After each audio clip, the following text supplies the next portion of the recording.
To watch this topic in Hindi, skip the video to 3 minutes and 30 seconds. Hello everyone. Welcome to another episode of Legal Update, a new initiative of Drishti Judiciary. Today's topic of discussion is Section 222 of CRPC. First, let us see why is it in the news. Recently, in a case titled Junaid B and State of Karnataka, the Karnataka High Court stated that a minor offence, as per Section 222 of the CRPC, cannot be separate from the main offence or simply entail lesser penalties. It must share some essential elements with the main offence and be interconnected with it. Let us look at the background of the case. The case involved Junaid B, initially charged with attempted murder under Section 307 IPC, but after trial he was convicted under Section 326 IPC for voluntarily causing grievous hurt by dangerous weapons or means. Junaid B appealed the conviction, arguing that the offence under Section 326 IPC was not a minor offence to the offence under Section 307 IPC. Karnataka High Court cited a Madras High Court case stating that since both Sections 307 and 326 IPC carry the same punishment, the latter cannot be a minor offence under Section 222 Clause 2 of the CRPC. The court's observation was as follows. Justice Shiva Shankar Amranavar, a single-judge bench, clarified that a minor offence should essentially be a cognate offence of the major offence and not entirely different in nature. The term minor offence should be understood in its ordinary sense, not technically. The gravity of punishment is not the determining factor. If some of the particulars constituting a major offence are proven, forming a minor offence, the accused can be convicted for the minor offence, even if not initially charged with it. Let's know about Section 222 of CRPC. This section pertains to situations where the proved offence is encompassed within the charged offence. First, it deals with the situation where the offence proved is included in the offence charged. Second, it permits conviction for a minor offence if facts proved during trial reduce the charged offence to a minor offence. Third, it allows conviction for an attempt to commit the charged offence even if not separately charged.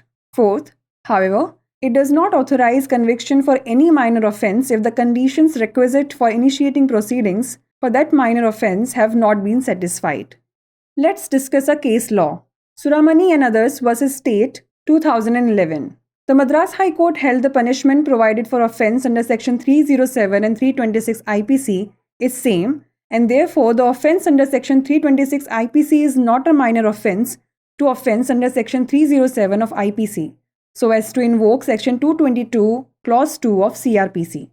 Before we wrap up, here's a question for you. According to Section 222 Clause 2 of the CRPC, under what circumstance can a person be convicted for a minor offence? When the charged offence carries a lesser punishment than the minor offence, when facts proved during trial reduce the charged offence to a minor offence, when the minor offence is entirely separate from the charged offence, or when the minor offence is not proved beyond a reasonable doubt.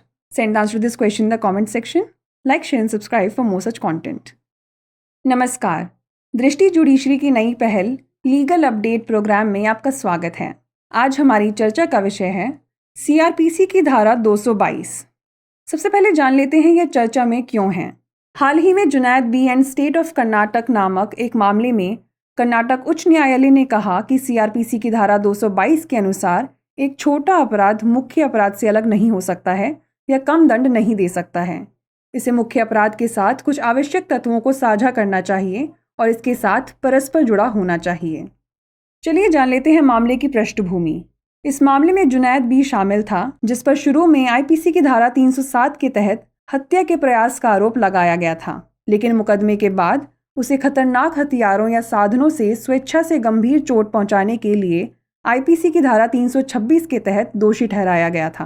Junaid B ने दोष सिद्धि की appeal करते हुए तर्क दिया कि धारा 326 IPC के तहत अपराध धारा 307 आईपीसी के तहत अपराध के मुकाबले छोटा अपराध नहीं था।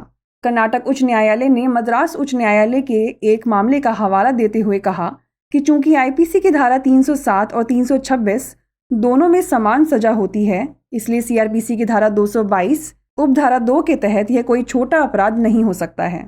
न्यायालय के अवलोकन की बात करें तो एकल न्यायाधीश पीठ के न्यायमूर्ति शिवशंकर अमरनवर ने स्पष्ट किया कि एक छोटा अपराध अनिवार्य रूप से बड़े अपराध का एक संज्ञेय अपराध होना चाहिए और पूरी तरह से अलग प्रकृति का नहीं होना चाहिए। मामूली अपराध शब्द को इसके सामान्य अर्थ में समझा जाना चाहिए, तकनीकी रूप से नहीं। सजा की गंभीरता निर्धारक कारक नहीं है। यदि बड़े अपराध का गठन करने वाले कुछ विवरण साबित हो जाते हैं तो छोटा अपराध बनता है, तो आरोपी को छोटे अपराध के लिए दोषी ठहराया जा सकता है, भले ही शुरू में उस पर आरोप ना लगाया गया हो। आइए जान लेते हैं सीआरपीसी की धारा 222 के बारे में। यह उस स्थिति से संबंधित है जहां सिद्ध अपराध को आरोपित अपराध में शामिल किया जाता है। यह एक छोटे अपराध के लिए दोष सिद्धि की अनुमति देता है यदि मुकदमे के दौरान साबित हुए तथ्य आरोपित अपराध को एक छोटे अपराध में बदल देते हैं। यह आरोपित अपराध करने के प्रयास के लिए दोष सिद्धि की अनुमति देता है, भले ही अलग से आरोपित ना किया गया हो। हालांकि यह किसी भी छोटे अपराध के लिए दोष सिद्धि को अधिकृत नहीं करता है यदि उस छोटे अपराध के लिए कार्यवाही शुरू करने के लिए आवश्यक शर्तें पूरी नहीं हुई हों। चलिए बात करते हैं इससे जुड़ी एक निर्णय विधि के बारे में। सुरमणि और अन्य बनाम राज्य 2011। मद्रास उच्च न्यायालय ने आईपीसी की धारा 307 और 326 के तहत अपराध के लिए प्रदान की गई सजा को समान माना और इसलिए आईपीसी की धारा 326 के तहत अपराध आईपीसी की धारा 307 के तहत अपराध के लिए छोटा अपराध नहीं है। इसलिए सीआरपीसी की धारा 222 उपधारा 2 को लागू किया जा सकता है। आइए नोट कर लेते हैं अभ्यास प्रश्न। सीआरपीसी की धारा 222 उपधारा 2 के अनुसार किस परिस्थिति में किसी व्यक्ति को छोटे अपराध के लिए दोषी ठहराया जा सकता है? जब आरोपित अपराध में छोटे अपराध की तुलना में कम सजा हो, जब मुकदमे के दौरान तथ्य साबित हो जाते हैं तो आरोपित अपराध को मामूली अपराध में बदल दिया जाता है, जब छोटा अपराध आरोपित अपराध से पूरी तरह अलग हो, या जब छोटा अपराध उचित संदेह से परे साबित नहीं होता है। इसका उत्तर हमें कमेंट सेक्शन में ज़रूर भेजिएगा। ऐसी और वीडियोस देखने के लिए लाइक, शेयर और सब्सक्राइब करना ना भूलें। धन्यवाद।